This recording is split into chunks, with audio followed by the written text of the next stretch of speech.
Oscar জয়ী গায়ক এ.আর রহমান সুরের জাদুতে মোহিত করেছেন সারা বিশ্বকে।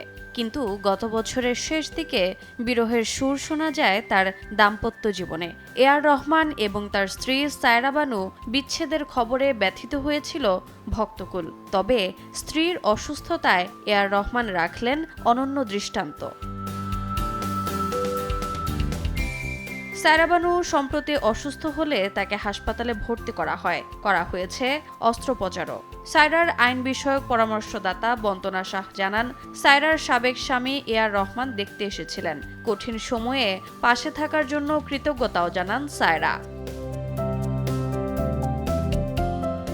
দীর্ঘ ২৯ বছরের দাম্পত্য জীবনে ইতি টেনে বিতর্কে জড়িয়েছিলেন এ.আর রহমান ও সায়রা। তবে পথ আলাদা হওয়া মানেই একে অপরের নামে নিন্দা বা মুখ দেখাদেখি বন্ধ নয়, এমনটাই যেন আরও একবার প্রমাণ করলেন এই প্রাক্তন দম্পতি।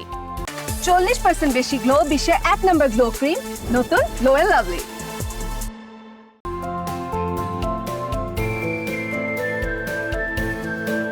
রোজা চৌধুরী, সময় সংবাদ।